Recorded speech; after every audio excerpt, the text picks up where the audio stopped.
बृहस्पति व्रत कथा। प्राचीन समय की बात है। एक बड़ा प्रतापी तथा दानी राजा था। वह प्रत्येक गुरुवार को व्रत रखता और पूजा करता था।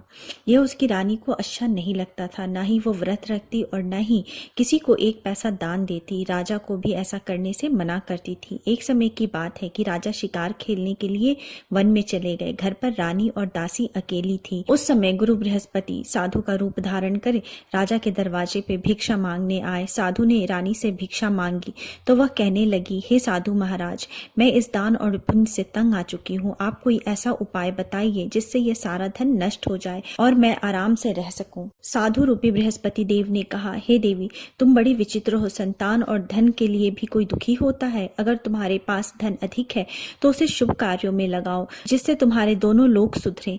परंतु साधु की यह बात रानी को खुश नहीं कर पाई। उसने कहा, मुझे ऐसे धन की आवश्यकता नहीं जिसे मैं दान दे सकूं, जिसको संभालने में मेरा सारा समय नष्ट हो जाए। साधु ने कहा, यदि तुम्हारी यही इच्छा है तो जैसा मैं कहता हूँ वैसा करना। बृहस्पति के दिन तुम घर को गोबर से लीपना, अपने केशों को पीली मिट्टी से धोना, केशों को धोते समय स्नान करना, राजा से भी हजामत बनाने को कहना, भोजन में मांस मदिरा खाना, कपड़ा धोबी को धुलने के लिए देना। इस प्रकार 7 बृहस्पतिवार करने से तुम्हारा समस्त धन नष्ट हो जाएगा।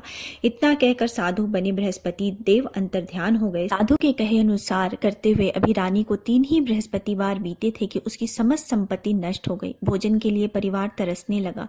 एक दिन राजा रानी से बोले, हे रानी, तुम यहीं रहो, मैं दूसरे देश को जाता हूँ, क्योंकि यहाँ मुझे सभी जानते हैं, इसलिए मैं कोई छोटा काम नहीं कर सकता। ऐसा कहकर राजा परदेश चला गया। वहां वह जंगल से लकड़ी काट कर लाता और शहर में बेचता। इस तरह वह अपना जीवन व्यतीत करने लगा। इधर राजा के बिना रानी और दासी दुखी रहने लगी। एक समय जब रानी और दासी को 7 दिनों तक बिना भोजन के रहना पड़ा, तब रानी ने अपनी दासी से कहा, हे दासी, पास ही के नगर में मेरी बहन रहती है, वह बड़ी धनवान है, तो उसके पास जा और कुछ खाने को ले आ, जिससे हमारा थोड़े दिन तक गुजर बसर हो सके। दासी रानी के बहन के पास गई। उस दिन बृहस्पतिवार था। रानी की बहन उस समय बृहस्पतिवार की कथा सुन रही थी।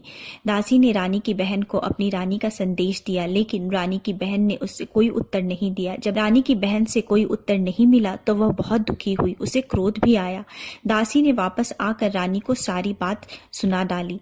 सुनकर रानी ने अपने भाग्य को कोसा। उधर रानी की बहन ने सोचा कि मेरी बहन की दासी आई थी, परंतु मैं उसे कोई उत्तर नहीं दे पाई, उससे वह बहुत दुखी हुई होगी। कथा सुनकर और पूजा समाप्त कर वह अपनी बहन के घर गई और कहने लगी, हे बहन, मैं बृहस्पतिवार का व्रत कर रही थी। तुम्हारी दासी गई थी, परंतु जब तक कथा सुनते हैं तब तक न उठते हैं और न ही बोलते हैं, इसलिए मैं नहीं बोली। कहो दासी क्यों गई थी? रानी बोली, बहन, हमारे घर अनाज नहीं था। ऐसा कहते कहते रानी की आंखें भर आई। उसने दासी समेत भूखे रहने की बात भी अपनी बहन को विस्तार पूर्वक कह सुनाई। रानी की बहन बोली, बहन देखो, बृहस्पति देव भगवान सबकी मनोकामना पूर्ण करते हैं। देखो, शायद तुम्हारे घर में अनाज रखा हो। यह सुनकर दासी घर के अंदर गई तो वहां उसे एक घड़ा अनाज से भरा हुआ मिला। उसे बड़ी हैरानी हुई। उसने एक एक बर्तन देख लिया था। उसने बाहर आकर रानी को बताया। दासी रानी से कहने लगी, हे रानी, जब आपको भोजन नहीं मिलता तो हम व्रत ही करते हैं, इसलिए क्यों न इनसे व्रत की कथा की विधि पूछ ली जाए, हम भी व्रत किया करेंगे। दासी के कहने पर रानी ने अपनी बहन से बृहस्पतिवार की व्रत की कथा की विधि पूछी और उसकी बहन ने बताया, बृहस्पतिवार के व्रत में चने की दाल और मुनक्का से विष्णु भगवान का केले के जड़ में पूजन करें, एक दीपक जलाएं, पीला भोजन करें तथा कथा सुने। इससे गुरु भगवान प्रसन्न होते हैं, मनोकामना पूर्ण करते हैं। व्रत और पूजन की विधि बताकर रानी की बहन अपने घर को लौट आई। रानी और दासी दोनों ने निश्चय किया कि बृहस्पति देव भगवान का पूजन जरूर करेंगे। 7 रोज बाद जब बृहस्पतिवार आया तो उन्होंने व्रत रख घुड़साल से जाकर चना और गुड़ बिन कर लाई तथा उसकी दाल से केले के जड़ तथा विष्णु भगवान का पूजन किया। अब पीला भोजन कहाँ से आए? दोनों बड़ी दुखी हुई, परंतु उन्होंने व्रत किया था, इसलिए बृहस्पति देव भगवान प्रसन्न थे। एक साधारण व्यक्ति के रूप में वे 2 थाल में सुंदर पीला भोजन लेकर आए और दासी को देकर बोले, हे दासी, यह भोजन तुम्हारे लिए और तुम्हारी रानी के लिए है, इससे तुम दोनों ग्रहण करना। दासी भोजन पाकर बहुत प्रसन्न हुई। उसने रानी को सारी बात बताई। उसके बाद वे दोनों प्रत्येक बृहस्पतिवार को गुरु भगवान का व्रत करने और पूजन करने लगी। बृहस्पति भगवान की कृपा से उनके पास धन आ गया। परंतु रानी फिर पहले की तरह आलस्य करने लगी। तब दासी बोली, देखो रानी, तुम पहले भी इस प्रकार आलस्य करती थी। तुम्हें धन रखने में कष्ट होता था, इस कारण सभी धन नष्ट हो गया। अब गुरु भगवान की कृपा से धन मिला है तो फिर तुम्हें आलस्य हो गया है। बड़ी मुसीबतों के बाद हमने यह धन पाया है, इसलिए हमें दान पुण्य करना चाहिए। अब तुम भूखे मनुष्यों को भोजन कराओ, प्याऊ लगवाओ, ब्राह्मणों को दान दो, कुआं, तालाब, बावड़ी आदि का निर्माण कराओ, मंदिर, पाठशाला आदि बनवाओ, कुंवारी कन्याओं का विवाह कराओ, अर्थात धन को शुभ कार्यों में खर्च करो, जिससे तुम्हारे कुल का यश बढ़े तथा स्वर्ग प्राप्त हो और पितर प्रसन्न हो। दासी की बात सुनकर रानी शुभ कार्य करने लगी, उसका यश फैलने लगा। एक दिन रानी और दासी आपस में विचार करने लगी कि न जाने राजा किस दशा में होंगे, उनकी कोई खोज खबर भी नहीं मिली। उन्होंने श्रद्धा पूर्वक गुरु बृहस्पति भगवान की प्रार्थना की कि राजा जहाँ कहीं भी हो शीघ्र वापस आ जाएं। उधर राजा परदेश में बहुत दुखी रहने लगा। वह प्रतिदिन जंगल से लकड़ी बिनकर लाता और उसे शहर में बेचकर अपने दुखी जीवन को बड़ी कठिनता से व्यतीत करने लगा। एक दिन दुखी होकर उसने पुरानी बातें याद करने लगा और रोने लगा और उदास हो गया। उस समय राजा के पास बृहस्पति देव साधु का वेश में आकर बोले, हे लकड़हारे, तुम इस सुनसान जंगल में किस चिंता में बैठे हो, मुझे बताओ। यह सुनकर राजा के नेत्रों में जल भर आया। साधु की वंदना कर राजा ने अपनी संपूर्ण कहानी कह सुनाई। महात्मा दयालु होते हैं। वे राजा से बोले, हे राजन, तुम्हारी पत्नी ने बृहस्पति देव के प्रति अपराध किया था, इसी कारण तुम्हारी यह दशा हुई है। अब तुम चिंता मत करो, भगवान तुम्हें पहले से अधिक धन देंगे। देखो, तुम्हारी पत्नी ने बृहस्पतिवार का व्रत प्रारंभ कर दिया है। अब तुम भी बृहस्पतिवार का व्रत करके चने के दाल व गुड़ जल के लोटे में डालकर केले के पेड़ की पूजन करो, फिर कथा सुनो और या कहो, भगवान तुम्हारी सब मनोकामनाओं को पूर्ण कर देंगे। साधु की बात सुनकर राजा बोले, हे प्रभु, लकड़ी बेचकर तो इतना पैसा नहीं बचता जिससे भोजन के उपरांत कुछ बचा सकूं। मैंने रात्रि में अपनी रानी को व्याकुल देखा है।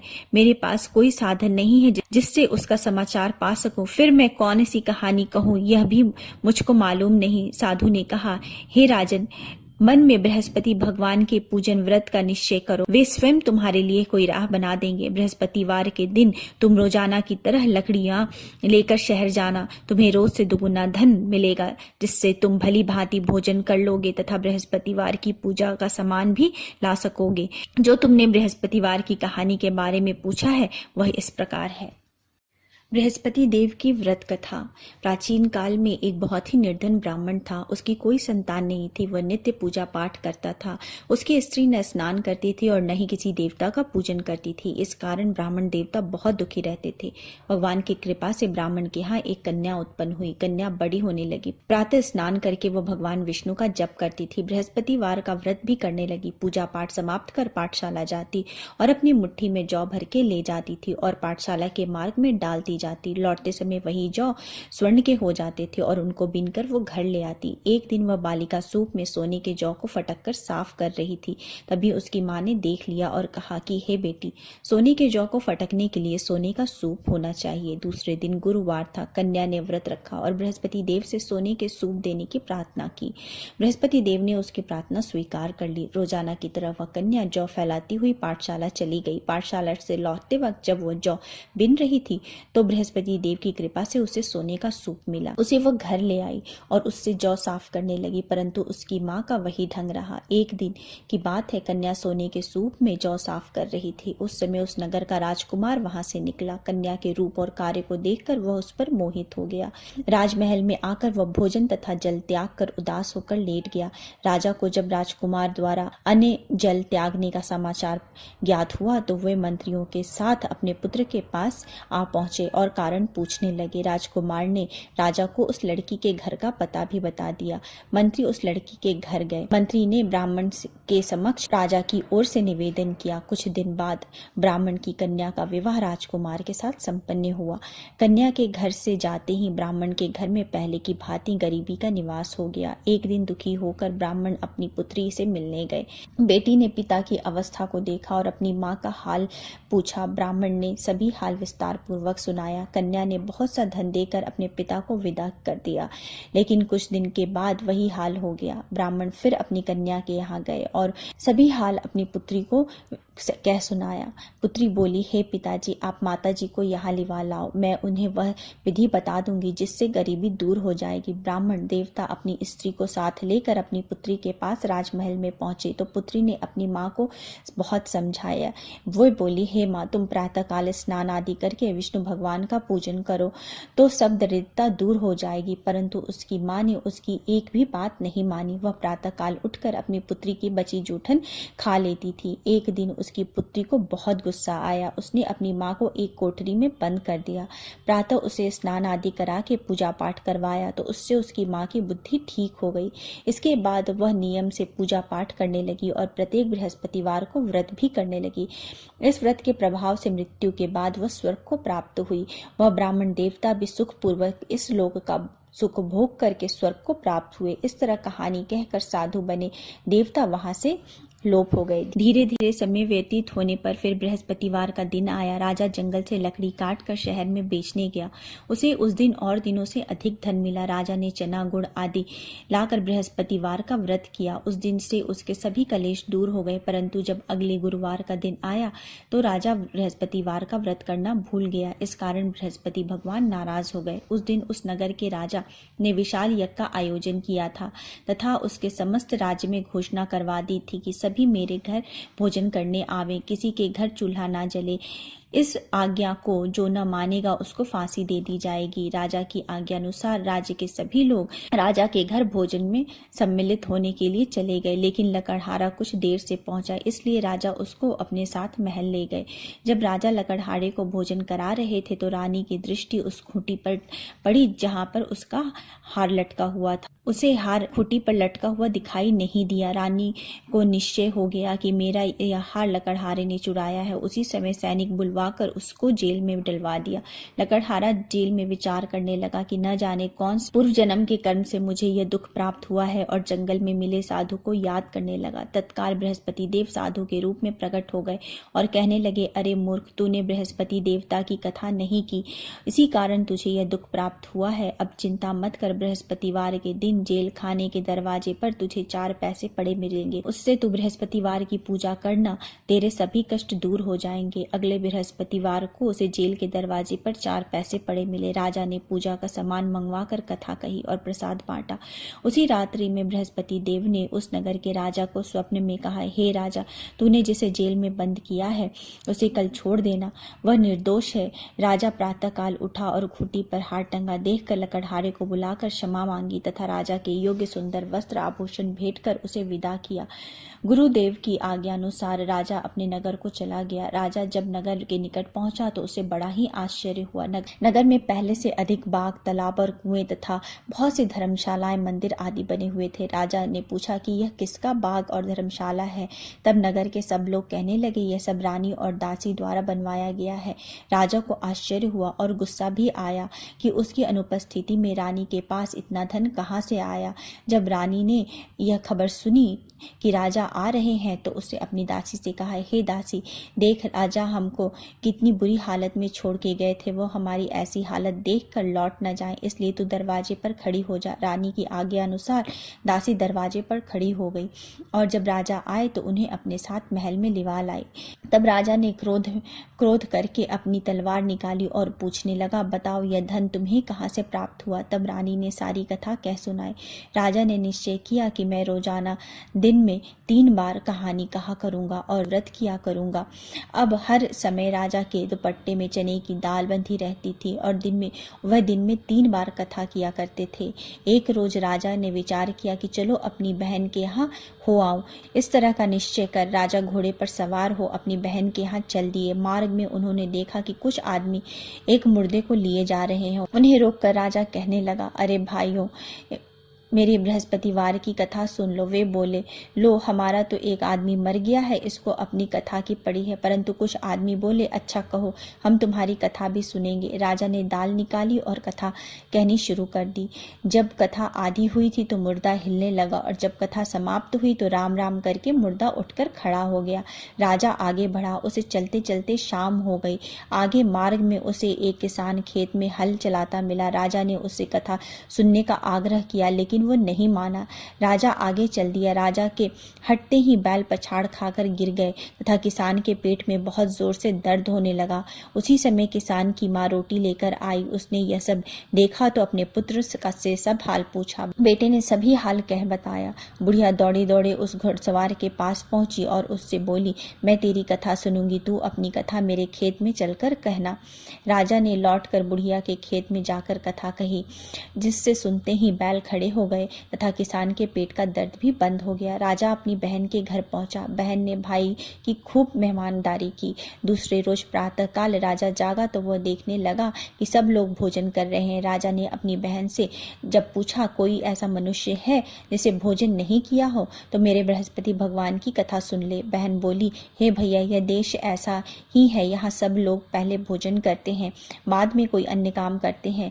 फिर वह एक कुम्हार के घर गई जिसका लड़का बीमार था। उससे मालूम हुआ कि उसके यहाँ 3 दिन से किसी ने भी भोजन नहीं किया है। रानी ने अपने भाई की कथा सुनने के लिए कुम्हार को कहा। वह तैयार हो गया। राजा ने जाकर बृहस्पतिवार की कथा कही, जिससे सुनकर उसका लड़का ठीक हो गया। अब तो राजा की प्रशंसा होने लगी। एक दिन राजा ने अपनी बहन से कहा, हे बहन, मैं अब अपने घर को जाऊंगा, तुम भी तैयार हो जाओ। राजा की बहन ने अपनी सास से अपने भाई के घर जाने की आज्ञा मांगी। सास बोली, हाँ चली जा, मगर अपने लड़के को मत ले जाना, क्योंकि तेरा भाई के कोई संतान नहीं है। बहन ने अपने भाई से कहा, हे भैया, मैं तो चलूंगी, परंतु बालक नहीं जाएगा। अपने बहन को भी छोड़कर दुखी मन से राजा अपने नगर को वापस लौट आया। राजा ने अपनी रानी से सारी कथा कह सुनाई। बिना भोजन किए वह शैया पर लेट गया। रानी बोली, हे प्रभु, बृहस्पति देव ने हमें सब कुछ दिया है, वे हमें संतान भी अवश्य देंगे। उसी रात बृहस्पति देव ने राजा को स्वप्न में कहा, हे राजा, उठ, सभी सोच त्याग दे, तेरी रानी गर्भवती है। राजा ने यह जानकर बड़ी खुशी हुई।